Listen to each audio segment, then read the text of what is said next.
दोस्तों आज जो कॉमिक्स हम पढ़े उसका नाम है तेरा कौन। यह सुपर कमांडो ध्रुव की कॉमिक्स है और ये सेकंड पार्ट है। इसका पहला पार्ट है मैंने मारा ध्रुव को, तो पहले आप उसको पढ़ लेना। इसका पहला पार्ट आपको मिल जाएगा प्लेलिस्ट में, सुपर कमांडो ध्रुव का फोल्डर है उसके अंदर। तो मैं पढ़ता हूँ आगे से। याद है ये क्राइम कोर्ट है, अद्भुत शक्ति धारक कंकाल तंत्र की अदालत, जो बैठे सुपर कमांडो ध्रुव के हत्यारे का पता लगाने के लिए और उसको परम खलनायक की उपाधि से विभूषित करने के लिए।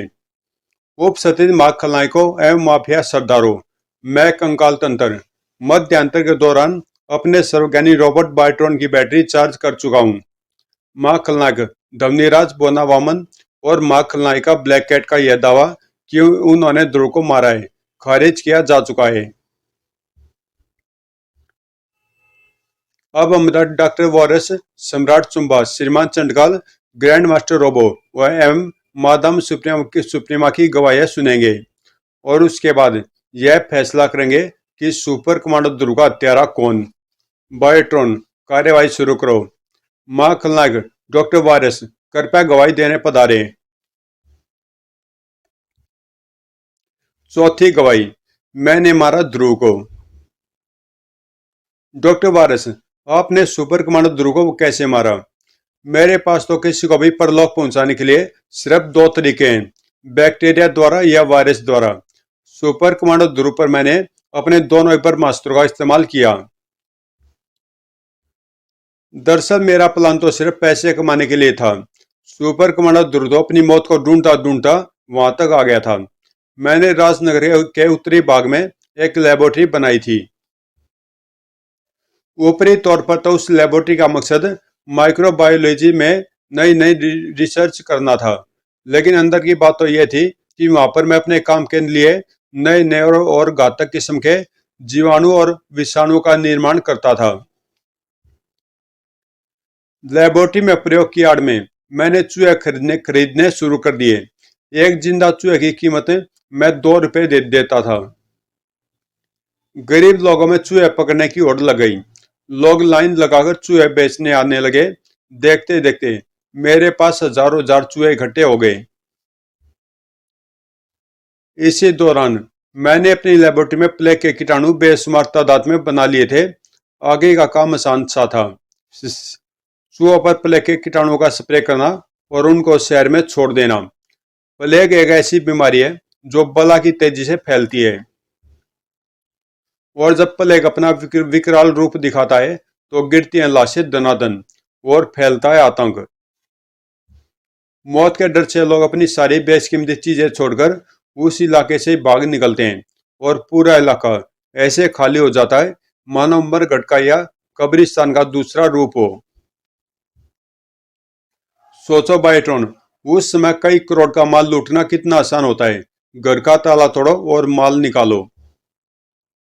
पकड़ने वाला भी कोई नहीं होता, क्योंकि पुलिस वाले भी डर के मारे प्लेग ग्रस्त एरिया में नहीं आते। और मेरे आदमियों को रोग लगने का कोई डर नहीं था, क्योंकि मैंने उनको एंटी प्लेग की दवाई दे रखी थी। वे दवाई खाकर ही लूटने जाया करते थे। काम जल्दी जल्दी करना था, क्योंकि मुझे मालूम था कि जल्दी ही सरकार इस प्लेग से निपटने का कोई न कोई रास्ता निकाल ही लेगी। मुझे यह भी खबर मिल चुकी थी कि राजनगर के माइक्रोबायोलॉजिस्ट का एक दल किसी भी वक्त प्लेग ग्रस्त उत्तरी राजनगर में आ सकता है। मुझे उससे पहले एक दूसरी घातक बीमारी का वायरस बना लेना था, ताकि बीमारियों का यह दौर कभी खत्म न हो। मेरे पास कई किस्म के घातक जीवाणु तैयार हो गए थे और अब मेरे प्लान का दूसरा भाग शुरू हो रहा था। ये लो, और इसको पूरी राजनगर के मेन वाटर सप्लाई टैंक में मिला दो। Okay boss. अब बीमारी पूरी राजनगर में फैलेगी, वह इलाका भी खाली हो जाएगा और फिर हम पूरी राजनगर को लूटेंगे। तुम्हारा यह मकसद कभी पूरा नहीं होगा वायरस। घूमते ही हल्का सा घबरा गया मैं तो। कौन हो तुम? मेरा नाम कैसे जानते हो? ये यहाँ तक कैसे आ गए? जवाब आखिरी सवाल से देना शुरू करता हूँ। यहाँ आने का कारण सीधा सा है। इस पूरे इलाके में सिर्फ इसी बिल्डिंग की लाइट जल रही है और तुम्हारा नाम मैं जानता हूँ, क्योंकि मेरी और तुम्हारी बहुत पुरानी जान पहचान है। और पहले सवाल का जवाब है कि मैं डॉक्टर वर्गीस हूँ उर्फ बर्फ मानव।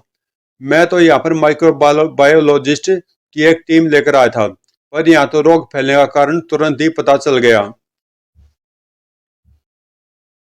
घबराहट में मैं चिल्ला उठा, ओह, खत्म कर दो इसको। मेरे आदमी खत्म करने का एक ही तरीका जानते थे, गोली चलाना। बर्फ मानव यानी डॉक्टर वर्गीस के बारे में जानने के लिए पढ़े डॉक्टर वायरस। ये कॉमिक्स आपको प्लेलिस्ट में सुपर कमांडो दुर्गे फोल्डर में मिल जाएगी। पर गोलियां उस बर्फ के जिस्म पर क्या असर डालती? तब तक मैं एक फ्लेम थ्रोर उठा चुका था। आग की एक लपट लपक पड़ी बर्फ मानव की तरफ। अब मैं तेरे बर्फीले बदन को उबलते पानी में बदलकर नाली में बहा दूंगा। आग, अगर बर्फ को पानी में बदल सकती है वायरस, तो पानी भी आग को बुझा सकता है। अब तो अपनी सांसें बचाने की सोच। ओह, तो डालो इसके बर्फ के बदन को, फिर देखो कि अब कैसे बचता है। मेरे आदमी चारों तरफ से बर्फ मानव पर टूट पड़े और बर्फ के टुकड़े टूट टूट कर हवा में उड़ने लगे। वर्गीस के पूरे शरीर में दरारें पड़ रही थी। 4-5 बार के अंदर ही वर्गीस का पूरा बदन टुकड़े टुकड़े हो जाना था। लेकिन वे 4-5 बार चलने का मौका नहीं मिला। न जाने कहां से वहां पर वह शैतान का अवतार आ धमका था, जिसका नाम था सुपर कमांडो ध्रुव। धोड़ो।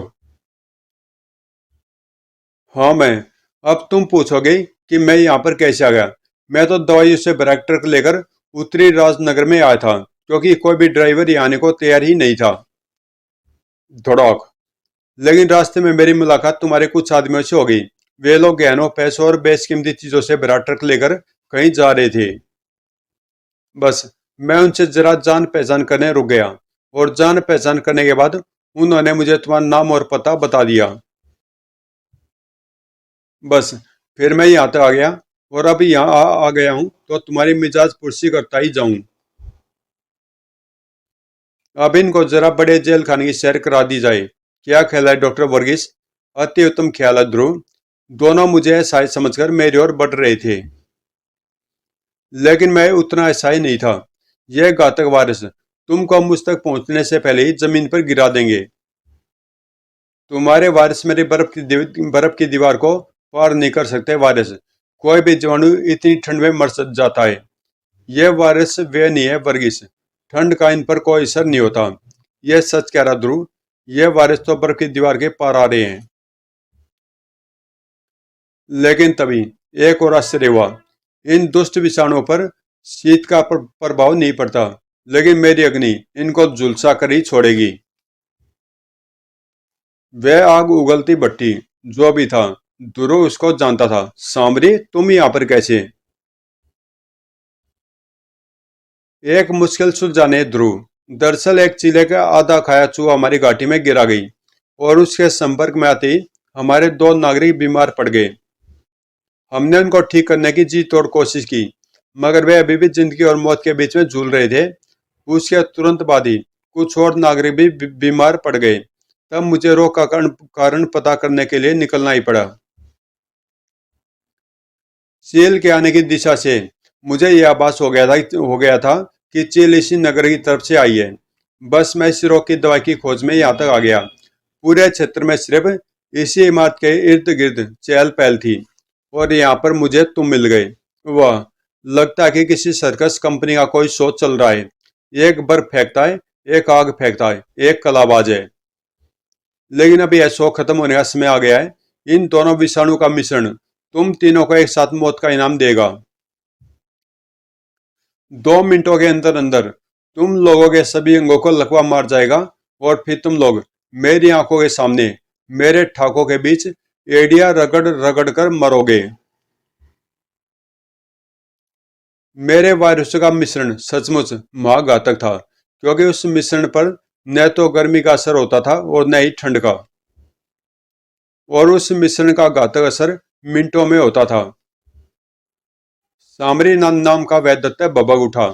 मैं तुझे इन जीवाणु को समय नष्ट करने के लिए मजबूर कर दूंगा।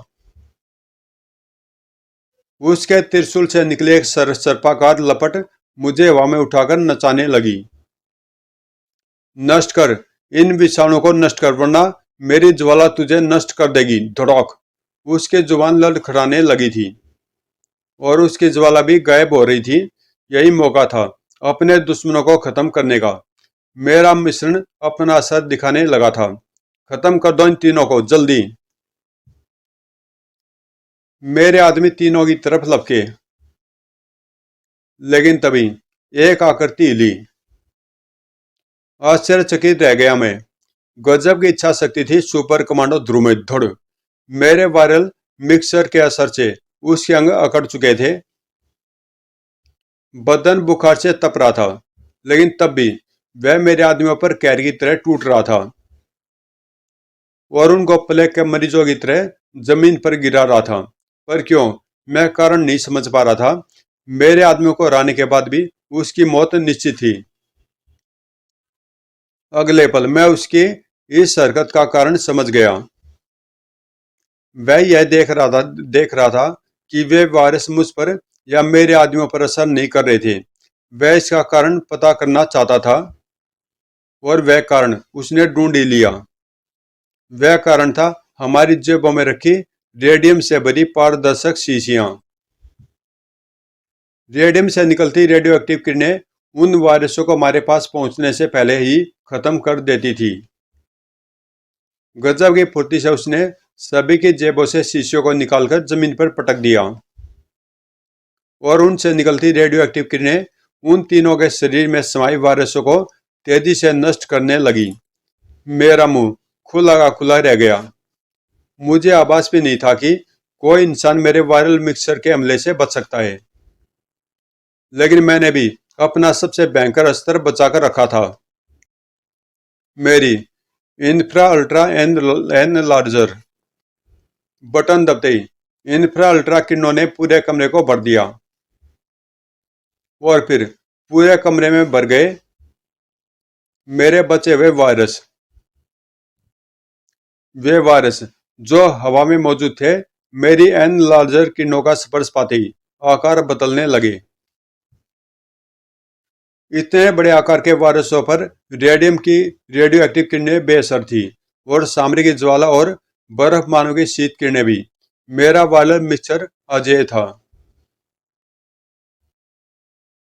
परेशानी एक ही थी, इतने बड़े आकार के वायरसों से मैं भी नहीं बच सकता था, वरना मैं वहां पर रुककर उन तीनों की मौत का तमाशा जरूर देखता। दम। बाहर निकलकर मैंने लेबोरेटरी का एकमात्र दरवाजा बंद कर दिया। अब लैब से कोई बाहर नहीं निकल सकता था। बाहर निकलते ही मुझको नजदीक आते पुलिस के सायरन सुनाई दिए। वू वू। शायद दुरु के द्वारा पकड़े गए मेरे आदमियों ने पुलिस को मेरी लैब का पता भी बता दिया था, इसलिए मैं वहां पर रुककर उन तीनों की लाशें नहीं देख पाया। पर इतना तो पक्का था कि वे मेरे वायरसों के हमले से नहीं बच सकते थे। बचने का रास्ता था ही नहीं। बस ऐसे ही दुर मारा गया और उसके साथ साथ सामरी और वर्गीस भी मारे गए। गेहूं के साथ साथ गुन भी पिस गया। यानी आपने ध्रुव की लाश को नहीं देखा? अरे लाश को देखने की क्या जरूरत थी? उसको तो तुम उसी वक्त से लाश समझ लो। उसके पास बचने का कोई रास्ता नहीं था। तुम तो सर्वज्ञानी हो, तुम ही बताओ वे कैसे बच सकते थे? मैं तो शायद आपको यह नहीं बता सकता, लेकिन इसका जवाब आपको सामरी और डॉक्टर वर्गीस उर्फ बर्फ मानव दे सकते हैं। ये कैसे बच गए? ये तो हो ही नहीं सकता, असंभव असंभव। सुपर कमांडो ध्रुव उस शख्सियत का नाम है वायरस, जो असंभव को भी संभव करने की क्षमता रखता है, और यह उसी का दिमाग था जो आज हम दोनों यहाँ पर जिंदा खड़े हैं। तुम्हारे वायरसों से बचना सचमुच असंभव था। ओह, इनको रोकना असंभव है। इन पर मेरी शीत लहरों का कोई असर नहीं हो रहा है। और तुम सच कहते हो बर्फ मानव, मेरे ज्वाला भी इन पर बेअसर है और ये हमारे शरीर को ढकते ही जा रहे हैं। हमारी सारी उम्मीदें साथ छोड़ रही थी। लेकिन उस परिस्थिति में भी ध्रुव का दिमाग सजग था। एक रास्ता है, सिर्फ एक रास्ता, लेकिन उसके लिए तुम दोनों को अपनी अपनी शक्तियों का इस्तेमाल करना पड़ेगा। हम पाश्चुराइजेशन से इन जीवाणुओं को खत्म कर सकते हैं। पाश्चुर, यह क्या होता है? दुरो ठीक कह रहा सामरी। पास्चुराइजेशन जीवाणु को नष्ट करने की एक प्रक्रिया होती है। इसमें जिस वस्तु से जीवाणु को नष्ट करना होता है उसे पहले 100 डिग्री सेंटीग्रेड तक गर्म करते हैं और फिर एक आग 4 डिग्री सेंटीग्रेड पर ठंडा कर देते हैं। इससे सारे जीवाणु मर जाते हैं। पैकेट में आने वाले दूध को इसी प्रक्रिया से जीवाणु रहित किया जाता है। वह मैं ज्वाला से इस कक्ष का तापमान बढ़ा देता हूँ। उस दौरान मेरी ज्वाला ही उस तापमान से तुम लोगों की रक्षा करेगी और फिर तुम कक्ष का तापमान एकाक गिरा देना। हमने वैसा ही किया और सामने नतीजा भी वही आया जो हमने सोचा हुआ था। सारे वायरस देखते देखते खत्म हो गए। हमारे 12 आने तक डॉक्टर वायरस भाग चुका था। उसके बाद हम वापस अपने रास्ते चले गए। ध्रुव का उसके बाद क्या हुआ ये हमको नहीं पता, पर इतना स्पष्ट है कि सुपर कमांडो ध्रुव को डॉक्टर वायरस ने नहीं मारा। यह स्पष्ट है। अब मैं इन दोनों के मस्तिष्क से यहाँ का घटनाक्रम साफ करके इनको वापस भेज देता हूँ। डॉक्टर वायरस, तुम अग्नि द्वार के पास जाकर इंतजार करो, तब तक मैं अगली गवाही सुनूंगा। बायोट्रॉन, अगले महानायक को गवाही के लिए उपस्थित करो। मां खलनायक, चुंबक सम्राट चुंबा, कृपया गवाही देने पधारे। और क्राइम कोर्ट में एक अनोखी बात होगी। नहीं नहीं नहीं, मुझे गवाही नहीं देनी, मुझे माफ कर दो, मुझे जाने दो। क्या हुआ चुंबक सम्राट चुंबा? मैंने ध्रुव को नहीं मारा कंकाल तंत्र जी, मैं तो यूं ही यहाँ पर किस्मत आजमाने चला आया था। मैं झूठी गवाही देने आया था, पर आपका रोबोट बाइट्रॉन तो कोई भी गलती तुरंत पकड़ लेता है। गलती न हो तो गवाह को चुटकियों में यहाँ पर बुला लेता है। मैं गलती मानता हूँ, कान पकड़ता हूँ, मुझे जाने दो। उफ, यह माँ खलनायक होकर ऐसी बचकानी हरकतें क्यों कर रहा है बायोट्रॉन? यह घबरा गया स्वामी, आतंकित हो गया है। इससे भी मैं बाद में निपटूंगा। फिलहाल इसको मैं अपने व्यक्तिगत कारागृह में भेज देता हूँ। तुम अगले गवाह को बुलाओ बायोट्रॉन। माँ खलनायक, श्रीमान राक्षस चंडकाल, कृपया गवाही देने पधारे। पांचवी गवाही, मैंने मारा ध्रुव को। श्रीमान चंडकाल, आपने सुपर कमांडो ध्रुव को कैसे मारा? यह सवाल अगर तुम मुझसे पहले पूछ लेते तो बाकी लोगों से पूछने की परेशानी से बच जाते, क्योंकि मेरी गवाही के बाद किसी की गवाही सुनने की जरूरत नहीं पड़ेगी। जो हो गया उसे तो बदला नहीं जा सकता श्रीमान चंडकाल। अब आप हमारी गलती सुधार दीजिए। मैं यानी मेरा शरीर स्वर्ण नगरी में कैद था, लेकिन मुझे कैद में रख पाना असंभव था। पढ़े क्रिया कैर, सामरी के ज्वाला और चंडकाल की वापसी। मैं आखिरकार वहां से भाग निकला। वैसे मैंने अपने सैकड़ों साल की जिंदगी में सिर्फ 2 बार शिकस्त खाई है, और एक बार और शिकस्त खाते खाते बचा था। तीनों बार यह सिर्फ एक ही शख्स के कारण हुआ था, सुपर कमांडो ध्रुव के कारण। कहीं पर कुछ कमी जरूर थी, वरना राक्षस जाति आखिरी वंशज को मात देना खेल नहीं था। राक्षसों के राज्य को पूरी दुनिया पर फैलाने का मेरा सपना अब तक अधूरा था। अब एक ही रास्ता शेष था, राक्षस गुरु धन्नारक्ष रक्ष की शरण में जाने का। हे धन्नारक्ष, अगर इसी पल आपके दर्शन नहीं हुए तो पृथ्वी पर मौजूद आखिरी राक्षस चंडकाल का शीश आपके चरणों में लौटता नजर आएगा। मैं अपनी प्रतिज्ञा पर अटल था। इस तरह मात खाकर खाकर जीने का कोई मतलब नहीं था। मेरी गर्दन पर फरसा धंसने लगा, लहू की धार नीचे टपकने लगी। लेकिन राक्षस गुरु धन्नारक्ष को मेरी मौत मंजूर नहीं थी। बोलो चंडकाल, तुमको हमारी आवश्यकता क्यों आ पड़ी? राक्षस गुरु धन्नारक्ष की जय हो। मैं राक्षस गुरु को अपनी समस्या बताता चला गया।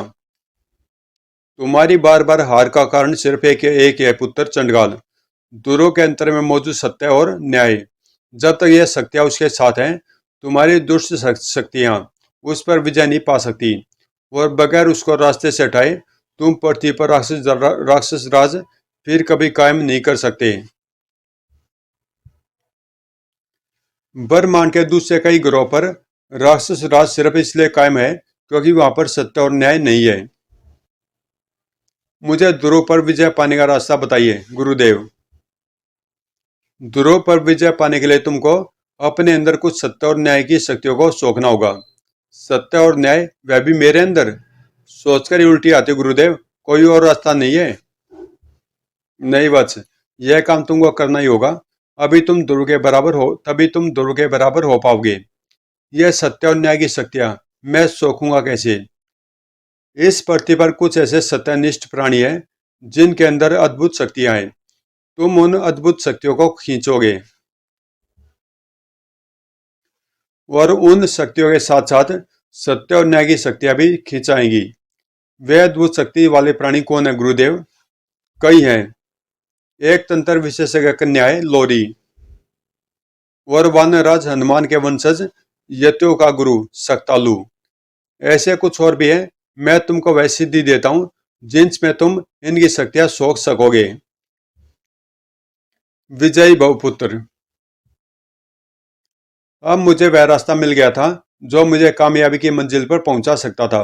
सत्य और न्याय की शक्तियां अपने अंदर सोखने के ख्याल से ही घिन आ रही थी मुझे, लेकिन इसके अलावा और कोई रास्ता नहीं था। मैंने शक्तियां सोखनी शुरू कर दी। ओह, यह क्या हो रहा है? मुझे एकदम से कमजोरी क्यों महसूस हो रही है? ओह, कोई मेरी मानसिक शक्तियां खींच रहा है और मुझे मानसिक मानसिक संकेत मिल रहे हैं कि इन शक्तियों का उपयोग ध्रुव को खत्म करने के लिए किया जाएगा। ओह, मैं ध्रुव की मौत का कारण बनूंगी नहीं, कभी नहीं, कभी नहीं।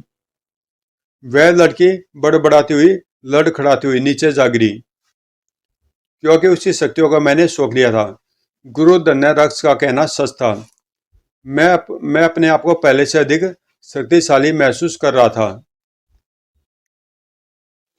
अब बारी थी यतियों के गुरु सक्तालू की। तुम सगरी यतिराज बनने वाले हो कुमार जिंगालू। उसके लिए तुमको अभी से कुछ नियमों का पालन करना आवश्यक है। पहला नियम। ओह ये क्या हो रहा है? मेरी शक्तियां खिंच रही है, पर यह कैसे संभव है? गुरुदेव, जिंगालू, कोई दुष्ट मेरी शक्तियां खींच रहा है, उसको रोको। ओह, पिजालू, भंगीरा, गुरुदेव को संभालो। मैं उस रहस्यमय चक्रवात का पीछा करता हूं और इस वक्त मेरे अंदर जो शक्तियां दौड़ रही थी उसके सामने जिंगालू की शक्तियां तिनका भी नहीं थी। लेकिन अभी मुझे और भी कई लोगों की शक्तियां सोखनी थी। और उसके बाद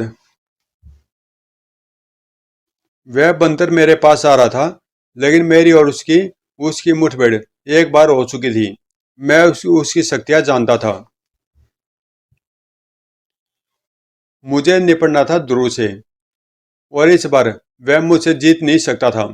बोलो नताशा, क्या लोगी? क्योंकि मेरे पास दुनिया को तबाह कर सकने वाली शक्तियां थी। लिखिए, एक मलाई कोफ्ता और एक ओ माई गॉड ध्रुव देखो। अरे, यह आदमी तो एकाक राक्षस बन गया। मैंने किरण को इससे आकर टकराते देखा था। बचो ध्रुव, बचने का सवाल ही कहाँ था। मैंने उस आदमी को राक्षस बनाने के साथ साथ उसमें अमानवीय शक्ति भी भरी थी। धोड़। उफ, मेरे वारों का इस पर कोई असर नहीं हो रहा है। ध्रुव ठीक कह रहा था। एक राक्षस पर एक मानव के वारों का क्या असर होना था? वह ध्रुव को उसी पल खत्म कर डालता अगर वह लड़की नताशा उसकी मदद को न आ गई होती। वह लड़की भी जरूर एक अनुभवी योद्धा रही होगी, क्योंकि एक सदैव वार से टेबल नाइफ राक्षस के दिल में जा दसा। लेकिन हा हा हा, अरे, दिल में चाकू खाकर भी यह जिंदा है। ध्रुव, यह प्राणी खतरनाक है। इसको रोकने का नहीं, खत्म करने का रास्ता सोचो। यह एक आदमी है नताशा। अगर किसी ने इसको चमत्कारी तरीके से दत्तक के रूप में बदल दिया है तो इसमें इसका क्या कसूर है?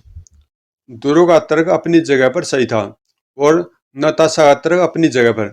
कई बार बेकसूर ही मरना पड़ता है ध्रुव।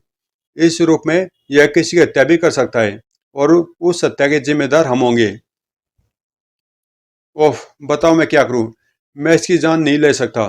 तुम सब इसको किचन की तरफ धकेलने की कोशिश करो, बाकी मैं संभाल लूंगी। ध्रुव मेरी किरण द्वारा बनाए गए दत्ते से उलझ गया और वह लड़की किचन की तरफ भागी। उस लड़की पर फिर मैंने ध्यान नहीं दिया।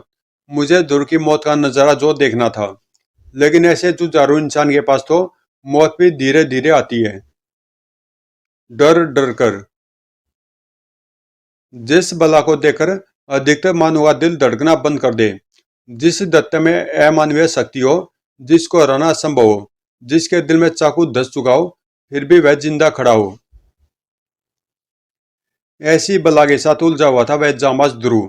पल भर के लिए मेरे दिल में यह ख्याल आया कि काश ऐसा योद्धा राक्षस जाति में पैदा हुआ होता तो राक्षस बगैर किसी प्रयास के पूरी पृथ्वी पर कब्जा कर लेते। पल भर के लिए मैं अपनी जानी दुश्मन की तारीफ कर उठा, लेकिन फिर जैसे ही मैं नींद से जागा, ध्रुव दत्ता को किचन के दरवाजे तक ले आया था। ध्रुव थक चुका था, लेकिन फिर भी उसके बार में इतनी ताकत थी। ध्रुव, इसको किचन के अंदर धकेलो, जल्दी जल्दी करो, कि वह उस दत्ता को उछालकर किचन के अंदर फेंक दे। उसी पल नताशा ने माचिस की एक तिल्ली को जलाया, उससे पूरी माचिस में आग लगाई और उसको किचन के अंदर फेंक दिया। रोशनी के धमाके से मेरी आंखें तक चुंधी आ गई। मैं पल भर में समझ गया कि क्या हुआ होगा।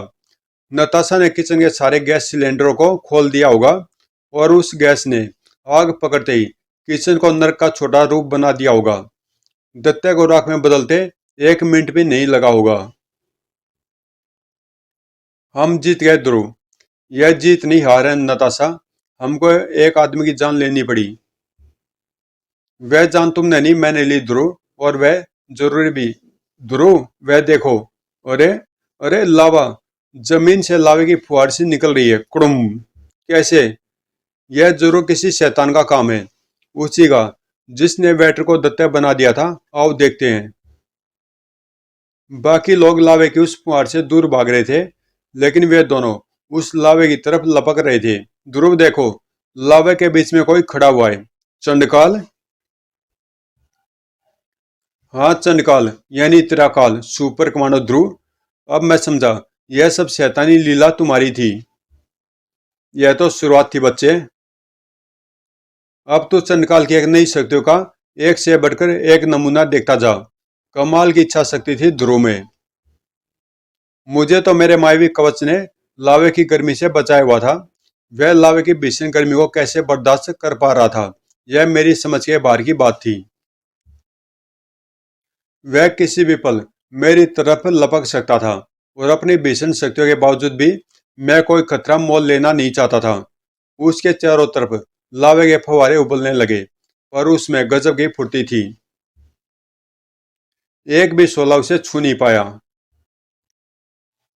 मुझे अपनी चाल को बदलना पड़ा। मेरे एक इशारे पर आग के शोले भीषण रूप धरकर नाच उठे। ध्रुव के ये लीला समाप्त होने का वक्त आ गया था। लेकिन तभी खुद मेरा बदन हवा में उड़ता हुआ लावे के उबलते सोते में जा गिरा। वह लड़की नताशा ध्रुव की जान खतरे में देखकर अपनी जान को भी दांव पर लगाकर चली आई थी। पल भर के लिए तो मेरा दिमाग भी चकरा गया, और दिमाग के चकराते ही मेरे मायावी कवच की परत भी पतली होने लगी। अगर मैंने तुरंत ही संभल कर अपने कवच की परत को मोटा न कर दिया होता तो मेरा शरीर भी उसी लावे का हिस्सा बनकर रह जाता। पल भर के लिए वे दोनों खुश हो गए होंगे। ध्रुव, तुम ठीक तो हो ने? हाँ, सिर्फ बदन में थोड़ी सी जलन महसूस हो रही है। तुम्हारा दुश्मन चंडकाल खत्म हो गया ध्रुव। उसके खत्म होते ही लावे का झरना भी खत्म हो रहा है। ओह नताशा! उस कमजोर हालत में भी ध्रुव की छठी इंद्रिय एकदम सही काम कर रही थी। मुझे मारने का अरमान अपने दिल में लिए लिए अब तुम दोनों एक साथ ही मरोगे। लावे के उस भीषण शैतान से बच सकना असंभव था। लेकिन वह उन दोनों तक पहुंचने से पहले ही हवा में घूम गया था और एक अद्भुत तांत्रिक यंत्र में समा गया, जिसको पकड़े हुए थी। लोरी, तुम यहाँ पर कैसे? बाद में बताऊंगी। वह तो खैर हुई कि राजनगरी की फ्लाइट मुझे तुरंत ही मिल गई। मुझे आभास हो रहा कि मेरी मानसिक शक्तियां इसी दुष्ट ने चुराई हैं। पर मानसिक शक्तियां न होने के बावजूद भी मैं इस दुष्ट के मंत्रों को काटने वाले तांत्रिक यंत्र बना सकती हूँ, जैसे कि यह प्रिज्म पिरामिड। इसके अंदर रखा मंत्रित रुद्राक्ष तेरे हर वार को निष्फल कर देगा। वह लड़की लोरी ठीक कह रही थी। उस मंत्रित रुद्राक्ष में सचमुच मेरे वार को काट सकने की क्षमता थी, पर मैं ऐसी स्थिति के लिए तैयार था। तू मेरा वार रोक सकती है लड़की, तो अब मैं वार नहीं करूंगा। वार करेगा मेरा गुलाम। मेरी मान सकती हो, अपनी चरम सीमा पर पहुंचो। पृथ्वी, आकाश, जल, वायु, अग्नि, मेरा को मानो। पांचों तत्व आपस में मिलो। माँ प्रेत की रचना करो। पलक झपकते ही पांचों तत्व आपस में मिल गए और पांच तत्व से बनी एक भयावह आकृति खड़ी हो गई। अब मैं इसमें अपनी दुष्टता के साथ साथ सत्य और न्याय का भी अंश डालता हूँ। मैं फूंकता हूँ इसमें प्राण। इसके अंदर भी वही शक्तियां हैं जो तुम लोगों के अंदर है, सत्य और न्याय की। इस पर अपना वार चला सकती हो तो चला लड़की, नहीं तो यह तुम पर वार करेगा। ओह ध्रुव, इस पर मेरा तंत्र ज्ञान बेकार है। इसको अगर कोई रोक सकता है तो सिर्फ तुम। लेकिन कैसे लोरी? मेरे वार तो इसको पता ही नहीं चल रहे हैं। वार पता कैसे चलते? महाप्रेत का पूरा शरीर वज्र से भी ज्यादा कठोर था और उसमें अमानवीय शक्ति थी। धुम। यह तो उन तीनों की फुर्ती थी। वे उस वार से बच गए, वरना कार उन तीनों को अपने नीचे पीस डालती। भागो ध्रुव, तुम भाग क्यों नहीं रहे हो? न जाने क्यों मौत को अपनी तरफ बढ़ते देखकर भी ध्रुव भाग नहीं रहा था। वह उसका इंतजार कर रहा था। महाप्रेत कार के मलबे तक आ चुका था। तब मुझे समझ में आया कि ध्रुव भाग क्यों नहीं रहा था। उसकी एक ठोकर से लावे का देखता सोला कार से बहकर निकलते पेट्रोल में जा गिरा और एक जबरदस्त धमाका हुआ। भुड़ुम। आसपास की इमारतों के शीशे तक चटक गई। लेकिन ओह, इसके बदन पर तो खरोच तक नहीं आई। ध्रुव, अब क्या होगा? महाप्रेत के हाथ उन तीनों की तरफ बढ़े। वह उनको मुट्ठी में दबाकर पीछे डालता। अगर एक और अड़चन रास्ते में न आ गई होती तो। ओह, तो तू यहाँ तक आ ही पहुंचा मंदिर। मेरा चक्रवात तुझे भटका नहीं पाया। जिंगालू, यह सब क्या हो रहा है? पहले लॉरी और फिर तुम लोग यहाँ तक कैसे आ गए? तो वह चक्रवात तेरा भेजा हुआ था दुष्ट, यानी तूने गुरु शक्तालु की शक्तियां चुराई है। तेरे चक्रवात ने मुझे भटका दिया था, इसलिए मैं यहाँ पर ध्रुव से सलाह लेने आया था। लेकिन यहाँ पर मेरी सारी मुश्किलें एक साथ आसान हो गई। ला, मेरे गुरु की शक्तियां वापस कर। बंदर का वार भीषण था और मेरी शक्तियां महाप्रेत का निर्माण करने से क्षीण हो गई थी। वे चारों मिलकर मुझे मारी डालते अगर महाप्रेत फिर उठ खड़ा न होता। दो भीमकाय पहाड़ आपस में टकरा रहे थे। धुम। इस बार महाप्रेत ऐसे असावधान नहीं था और जिंगालू ने उस पर वार करके अपने आप को उसका दुश्मन साबित कर दिया था। हर वार के साथ चिंगारी हवा में उड़ रही थी। लेकिन महाप्रेत में न चोट का एहसास था न दर्द का। ओह, इसको हरा पाना संभव है ध्रुव। लेकिन ये दोनों एहसास जिंगालू में मौजूद थे। इस पर मेरे किसी वार का असर नहीं हो रहा। जिंगालू महाप्रेत के सामने टिक नहीं सका, लेकिन महाप्रेत भी जिंगालू की जान नहीं ले सका। ध्रुव ने एक बार फिर अपनी जान खतरे में डाल दी थी। अब महाप्रेत का ध्यान फिर से अपने मुख्य दुश्मन की तरफ खिंच गया था। भागो ध्रुव, जिससे जिंगालो नहीं जीत पाया उससे हम क्या जीतेंगे? भागना समस्या का हल नहीं है नताशा। हर मजबूत चीज में एक न एक कमजोर दरार होती है, इसमें भी होगी। अचानक ध्रुव की आंखें चमक उठी। समझ गया, इसके माथे पर चमकता गोला यही इसका कमजोर स्थान है। जब मैंने इसके माथे पर पत्थर फेंका था तो इसने उसको हाथ उठाकर बचाया था, जबकि बाकी वारों पर इसने ध्यान तक नहीं दिया था। मुझे उस गोले तक पहुंचकर उस पर वार करना होगा। यही एकमात्र रास्ता है। मैं समझ गई ध्रुव, यह पंच तत्व से मिलकर बना प्राणी है और वह प्रकाशपुंज उन पूर्ण पांचों तत्वों का संधि केंद्र है। उस पर सीधा वार करने से पांचों तत्वों के बीच का बंधन टूटकर बिखर जाएगा और यह प्राणी समाप्त हो जाएगा। जैसा कि मैं पहले भी स्वीकार कर चुका हूं, वह लड़की लोरी मान तंत्र ज्ञाता थी। उसने बिल्कुल सही निष्कर्ष निकाला था, लेकिन उस प्रकाश पुंज पर वार करने का नतीजा वह नहीं जानती थी, और न ही ध्रुव। इतनी चपलता, इतनी फुर्ती और इतना अदम्य साहस मैंने अपनी सैकड़ों वर्षों की जिंदगी में कभी नहीं देखा। ध्रुव का शरीर कभी लहराता, कभी उछलता और कभी झूलता हुआ महाप्रेत के मस्तक की तरफ बढ़ रहा था। महाप्रेत की उसको रोक पाने की हर कोशिश नाकाम हो रही थी। ध्रुव से पकड़ में आ नहीं पा रहा था। अब ध्रुव का निशाना उसके पहुंच के अंदर आ चुका था। पल भर के लिए ध्रुव भी ठिठक गया। शायद वह उस प्रकाशपुंज पर वार करने का परिणाम सोच रहा था, लेकिन फिर उसका बदन हवा में लहरा गया। धड़! जूते का प्रकाशपुंज पर एक तेज प्रहार हुआ और एक बहुत तेज बेआवाज चमक उभरी, जैसे पल भर के लिए रात में सूर्य निकल आया हो। लोरी का सोचना सही था। संधि केंद्र पर प्रहार करने से बंधन टूट गया था। महाप्रेत के पांचों तत्व अलग अलग हो गए थे, लेकिन उसके साथ साथ चार और शरीरों के भी पांचों तत्व अलग अलग हो गए थे। जिंगालू के, लोरी के और नताशा के और सुपर कमांडो ध्रुव के। सुपर कमांडो ध्रुव मर चुका था। रोंगटे खड़े कर देने वाली कहानी थी। अदालत में मौजूद सभी व्यक्ति भय से सिर उठे थे, सिवाय कंकाल तंत्र और मशीनी रॉबर्ट बायोट्रॉन के। आप मान खलनायक है श्रीमान चंडकाल, हम आपकी सूर्य गाथा से सहमत हैं। अड़चन सिर्फ एक ही है, ध्रुव के अलावा आपने जिन तीन अन्य प्राणियों को विखंडित किया, वे अभी तक जीवित हैं। स्वामी कंकाल तंत्र, जरा उनको यहाँ पर बुलाइए। यह कैसे हो सकता है? यह असंभव है। ये तीनों यहाँ पर गवाह की हैसियत से आए हैं और इस वक्त यह स्वामी कंकाल तंत्र के संबंध में है।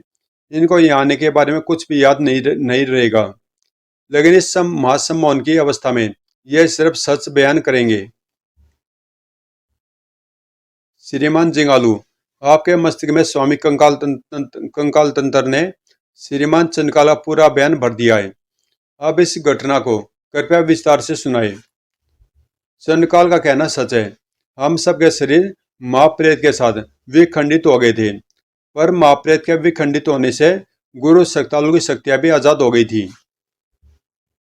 वे शक्तियां उनके पास पहुंचते ही वे सारा वृतांत जान गए, और चूंकि हमारा विखंडन प्राकृतिक नहीं था, इसलिए अपनी शक्तियों के द्वारा वे हम चारों को शरीरों को वापस जोड़ने में सफल हो गए। वहां से विदा होने के बाद मैं ध्रुव से नहीं मिला। उसके बाद ध्रुव का क्या हुआ हम नहीं जानते। धन्यवाद श्रीमान जिंगालू, अब आप इनको वापस भेज सकते हैं। श्रीमान कंकाल तंत्र। कंकाल तंत्र ने अपनी शक्तियों के द्वारा नताशा, जिंगालू और लोरी को वापस भेज दिया। आपका बयान सही भी था श्रीमान चंडकाल, और गलत भी। आपने सुपर कमांडो ध्रुव को मारा भी और नहीं भी मारा। भाग्य ने आपके साथ अन्याय किया, परंतु हमारे दिल में आपके लिए एक विशेष सम्मान पैदा हो गया है। आप हमारी विशेष आरामगाह में विश्राम करें। बाकी गवाहियां सुनने के बाद हम आपसे कई बातें करेंगे। अवश्य कंकाल तंत्र, अगर हम तुम साथ मिल जाए तो ब्रह्मांड हमारे कदम चूमेगा। चंडकाल के जाने के बाद बायोट्रॉन, अगले खलनायक को शीघ्र बुलाओ। मां खलनायक, ग्रैंड मास्टर रोबो, कृपया गवाही देने पधारे। छठी गवाही, मैंने मारा ध्रुव को। श्रीमान ग्रैंड मास्टर रोबो, कृपया बताने का कष्ट करें कि आपने सुपर कमांडो ध्रुव को कैसे मारा। सवाल खत्म होते ही रोबो के गले से एक ठाका बोल पड़ा, हा हा हा हा। मेरे सवाल में कोई गलती रह गई क्या श्रीमान रोबो? ओ हा हा हा, नहीं नहीं बायोट्रॉन, दरअसल मैं बहुत देर से अपनी हंसी रोके हुए था। तुम यही सवाल दूसरे विल्लों से बार बार करते जा रहे थे और बदले में एक से बढ़कर एक गप्पे सुनते जा रहे थे। जबकि सच्चाई सिर्फ यही है कि सुपर कमांडो ध्रुव ग्रैंड मास्टर रोबो के हाथों से मरा है।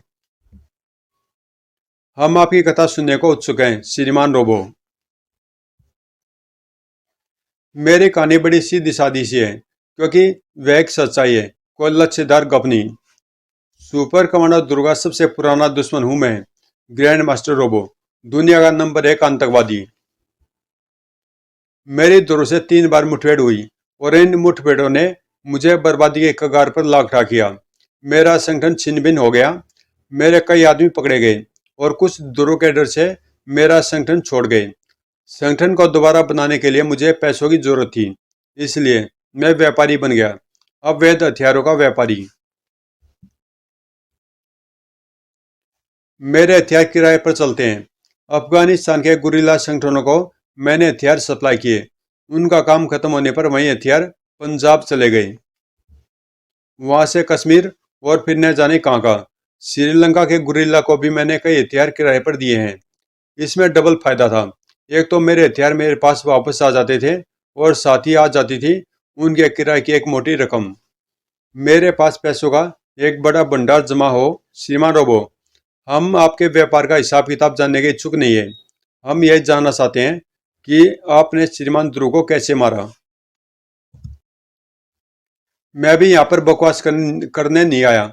मेरा यह सब बताने का एक कारण है और वह कारण यह समझाना है कि ध्रुव की तरफ से खतरा होने के बावजूद भी मैंने राजनगर को ही अपना मुख्य अड्डा क्यों बनाया। दरअसल मेरा धंधा इस इलाके में ही फलता फूलता है और राजनगर इस पूरे क्षेत्र का व्यापारी केंद्र है। इसी राजनगर को ही मुझे अपना मुख्य अड्डा बनाना पड़ा। गड़बड़ एक मामूली सी बात से शुरू हुई। उस दिन मेरा गोलियों का एक बड़ा कंसाइनमेंट गोनी बीच से मेरे गोदाम आ रहा था। अचानक गाड़ी के हेडलाइटों ने सुनसान सड़क पर खड़ी एक आकृति को चमका दिया। कहने को तो वह एक आकृति ही थी, लेकिन मेरे ड्राइवर के लिए वह भूत से भी ज्यादा खतरनाक थी। सुपर कमांडो ध्रुव को किसी तरह पता चल गया था इस गाड़ी में अवैध माल भरा है, पर वह भी एक गलती कर गया था। उसने गाड़ी को एक संकरी सड़क पर रोकने की कोशिश की थी।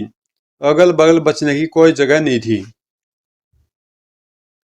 भैंस से कांपते ड्राइवर के पैर एक्सीलेटर को फरस तक दबा चुके थे। ड्रर एक टक्कर से ही ध्रुव के चीथड़े उड़ जाने थे। व्रूम।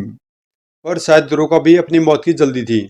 उसके हाथ भी एक्सीलेटर पर घूम चुके थे। दोनों गाड़ियां चंद फुट के फासले पर ही थी। ड्राइवर के चेहरे पर मुस्कुराहट खेल रही थी। अब वह सुरक्षित था। इस टक्कर से अगर किसी का नुकसान होना था तो सुपर कमांडो ध्रुव का। मतलब अगर अगर टक्कर हो पाती तो ठक धड़ धड़ धम। ड्राइवर के चेहरे पर फैली मुस्कान कितनी जल्दी वापस सिमट गई होगी, इसका अंदाजा मैं बिना बताए लगा सकता हूँ। वैसे कांपते उसके पैर एक्सीलेटर को और तेजी से दबाने लगे, पर वह तो पहले ही पूरा दबा हुआ था। इसके बावजूद भी ध्रुव इतनी तेजी से उसके पीछे आ रहा था मानो गाड़ी खड़ी हुई हो। इतनी तेज से आते हुए भी उसने एक ईंट उठा ही ली थी। सधे हुए निशाने से वह ईंट पहिए और गाड़ी की बॉडी के बीच में आ फंसी। पल भर के लिए वह पहिया जाम हो गया और गाड़ी लहरा कर बगल की दीवार से जा टकराई। धुड़ुम। ध्रुव भी तेज रफ्तार से आती अपनी मोटरसाइकिल को रोक नहीं पाया। धड़ोक। और मोटरसाइकिल भी टकरा कर नीचे आ गिरी और मेरे आदमी को भागने का मौका मिल गया। उसने सबसे बड़ी मूर्खता यह करी कि वह अपने अड्डे की तरफ ही भागा। उसका अड्डा यानी मेरा गोदाम। बीच बीच में वह पीछे मुड़कर देखता भी जा रहा था। ध्रुव कहीं नजर नहीं आ रहा था। वह निश्चिंत हो गया। वह गोदाम में एक झटके से अंदर घुसा। गोदाम के ठीक नीचे अपने अंडरग्राउंड अड्डे में बैठा मैं क्लोज सर्किट टीवी पर उसकी शक्ल देखते समझ गया कि कहीं कोई गड़बड़ हो गई है। भय से कांपते हुए वह सारी घटना बयान करता चला गया। और हर शब्द के साथ मेरे दिमाग में शोले बढ़ते चले गए। मेरी क्रोध भरी आवाज से हर शख्स के साथ साथ गोदाम का कोना कोना तक कांप उठा।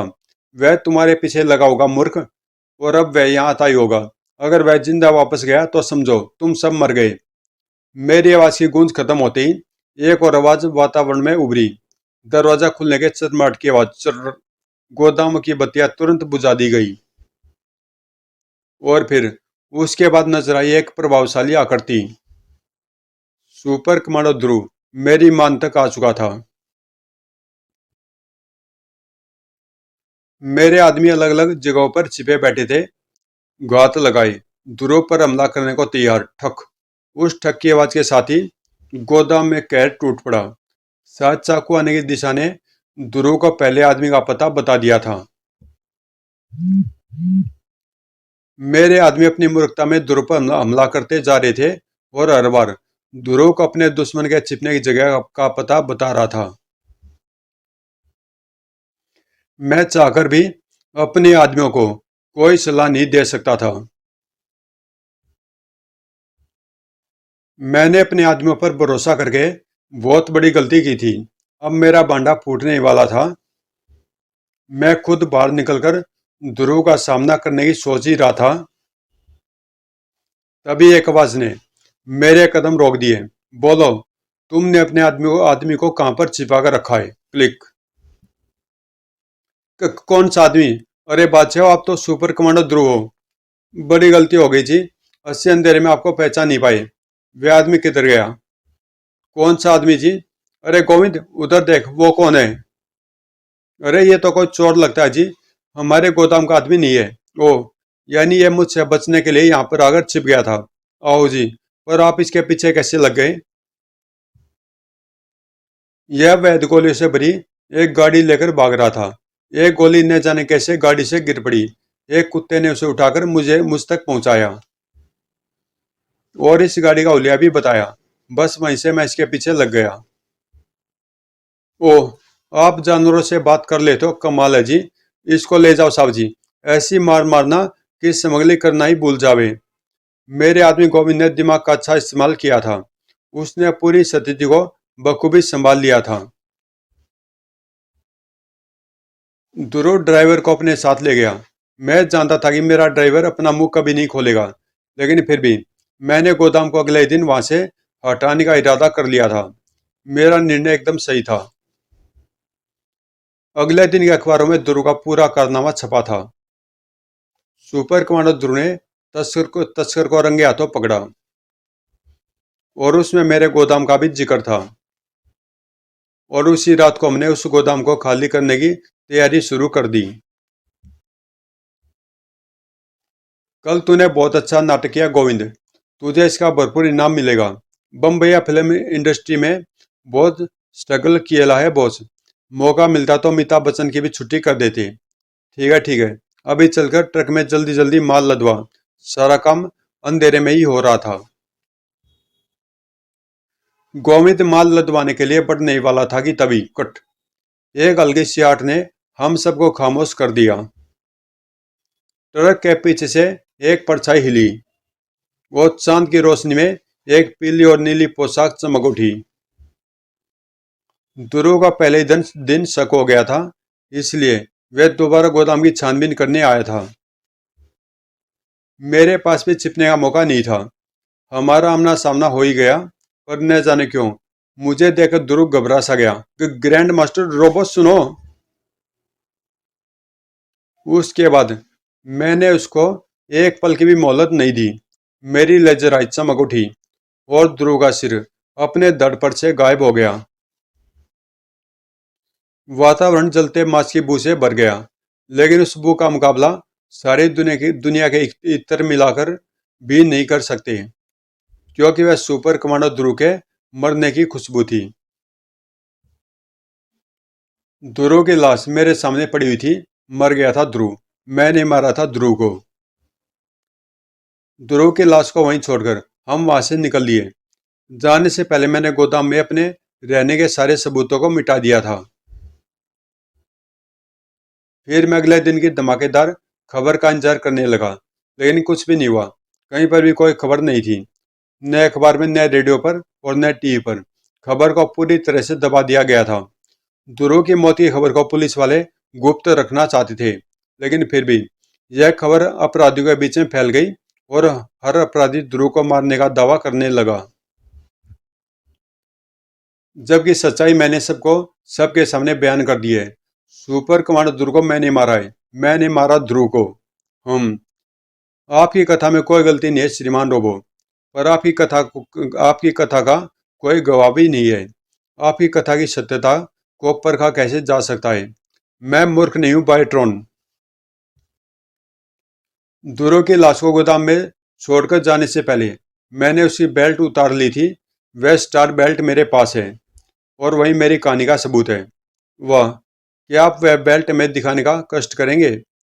ऐसा सबूत मैं साथ लिए नहीं घूमता बाइट्रॉन। वह बेल्ट मेरे अड्डे के एक सुपर स्ट्रॉन्ग लॉकर में सुरक्षित रखी है। आप जाकर वह बेल्ट ले आइए ग्रैंड मास्टर रोबो। वह देखने और परखने के बाद ही हम फैसला करेंगे। मैं भी आता हूँ और अपना दावा साबित करके ही वापस जाऊंगा। अग्निद्वार ने रोबो को तुरंत अपने अड्डे पर पहुंचा दिया। हा हा हा, क्या गप्पे सुनने को मिली।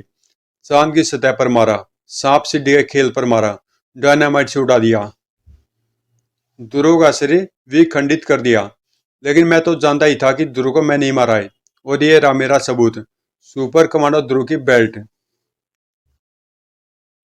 वाह, अब तुम यह बेल्ट और अपने आप को मेरे हवाले कर दो ध्रुव के हत्यारे। कंकाल तंत्र, तुम यहाँ पर क्यों आए? कुछ गड़बड़ लगती है, कौन हो तुम? मैं धनंजय हूँ, ग्रैंड मास्टर रोबो। स्वर्ण नगरी का धनंजय, वही स्वर्ण नगरी जिस पर जब तुमने हमला किया था तो मैंने और ध्रुव ने तुमको मुंह तोड़ जवाब दिया था। ओह, ये सब ध्रुव के हत्यारे को पकड़ने का नाटक था। हाँ, और तुम सभी इस नाटक के दर्शक भी थे और पात्र भी। ओह, यानी बाकी सब विलेन कहाँ पर है धनंजय? तुमने उनको कहाँ पर भेज दिया है? हर खलनायक अपनी सही जगह पर जा चुका है। धवनीराज बोनावामन, ब्लैक कैट, डॉक्टर वारिस चुम्बा सभी पुलिस हिरासत में है और चंडकाल स्वर्ण नगरी में है। और अब तुम चुपचाप मेरे साथ चलोगे या फिर मुझे अपनी वैज्ञानिक शक्तियों का प्रयोग करने पर मजबूर करोगे? धोखेबाज, मैं तुझे भी ध्रुव जैसी मौत दूंगा, जलाकर खाक कर दूंगा मैं तुझको। बेकार की चेष्टाएं मत करो रोबो, तुम्हारा कोई भी वार मेरे ऊर्जा कवच को भेद नहीं सकता। लेकिन तुम मेरे एक मामूली से वार को भी नहीं सह पाओगे। ओह, मैं तेरे ऊर्जा कवच को नहीं बेच सकता, पर तू भी यह गलती कर रहा है। तेरे जूते धातु के हैं और यह फर्श भी धातु का बना है, और तेरे जूतों और फर्श के बीच में कोई ऊर्जा कवच नहीं है। अब अगर तू 440 वोल्ट का करंट झेल सकता है तो झेल ले। झटका सचमुच भयंकर था। धनंजय का अंग अंग थर्रा उठा और फिर उसका दिमाग बेहोशी के सैलाब में डूबता चला गया, और साथ ही साथ उसका ऊर्जा कवच भी लुप्त होने लगा। अब मैं तुझे भी ध्रुव के पास भेज दूंगा धनंजय। लेकिन इससे पहले कि रोबो की लेजर किरण धनंजय के शरीर में सुराख कर पाती। ओह बायोट्रॉन, तो अब तो अपने स्वामी की रक्षा करेगा।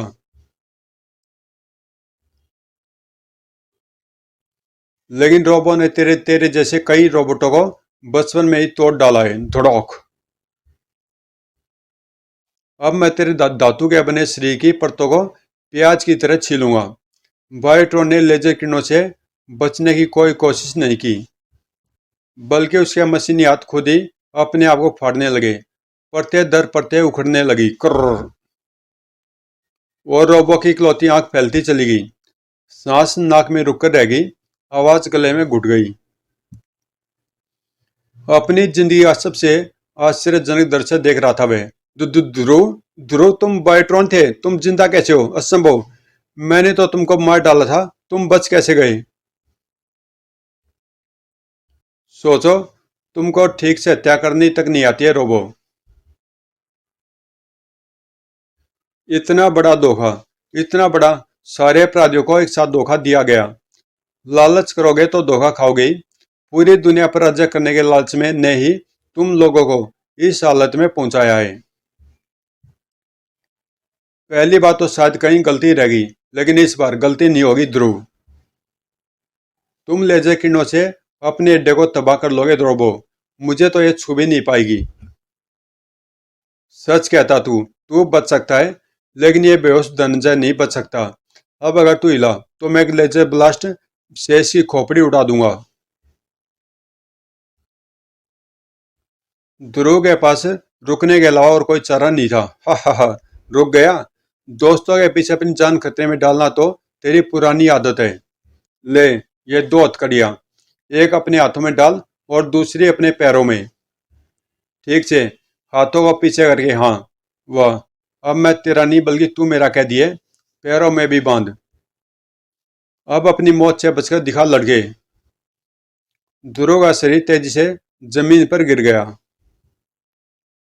और लुढ़कता हुआ उसका शरीर कक्ष से बाहर निकल गया। हा हा हा, भाग रहा है, भागकर कहां तक जाएगा।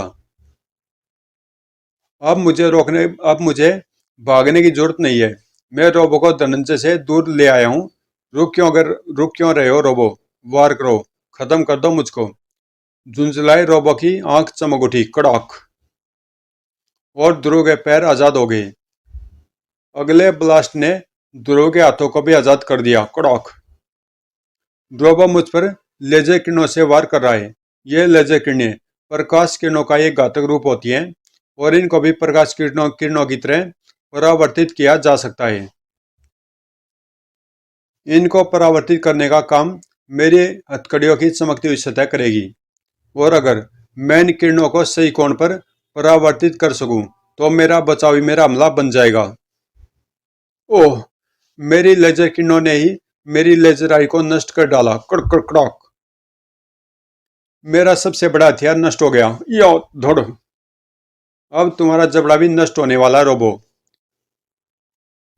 दूरों के बेरहम वारों ने तड़ाक, ओए, रोबो को जमीन पर लापटका।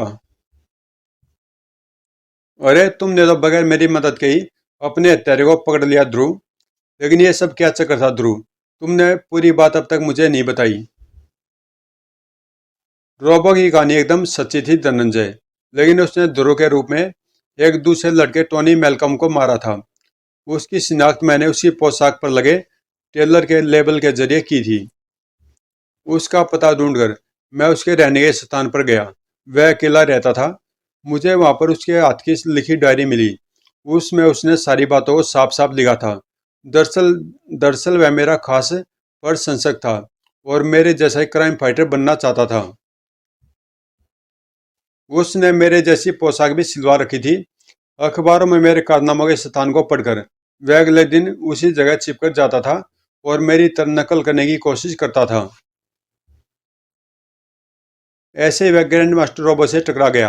रोबो अंधेरे में उसकी शक्ल नहीं देख पाया और उसने टोनी मेलकॉम को ध्रुव समझकर उसका खात्मा कर दिया। मुझे इस बात का कोई सबूत नहीं मिला कि टोनी को किसने मारा था, लेकिन उसके शरीर पर मेरी पोशाक से यह स्पष्ट था कि उसको मेरे खास दुश्मन ने मारा है। बस फिर क्या था, मैंने अपने मरने की खबर फैला दी और तुम्हारी वैज्ञानिक शक्तियों की मदद से क्राइम कोर्ट बिठा दी। मैं जानता था कि टोनी मेलकॉम की हत्या का सही ब्यौरा सिर्फ असली हत्यारे को ही पता होगा, और वह हत्यारा ग्रैंड मास्टर रोबो निकला। सुप्रीमा की गवाही सुनने की जरूरत ही नहीं पड़ी। तुम्हारी स्कीम सचमुच कमाल की थी ध्रुव, लेकिन अभी हमारा काम पूरा नहीं हुआ है। अभी कई माफिया बॉस और सुप्रीमा को उनके सही ठिकानों पर पहुंचाना है। तो फिर देर कैसी धनंजय, आओ चलें। और फिर राजनगर में, भारत में, दुनिया में खुशी की एक लहर दौड़ गई। हुर्रे, सुपर कमांडो ध्रुव जिंदा है, जिंदा है। समाप्त। तो दोस्तों को इसी में समाप्त होती है। और यह सीरीज भी ध्रुव की बहुत ही अच्छी थी। मुझे भी काफ़ी मज़ा आया और इसलिए मैंने इन दोनों पार्टों को एक ही दिन पढ़ा है और लगातार पढ़ा है, बीच में कोई स्टॉप लिए बगैर।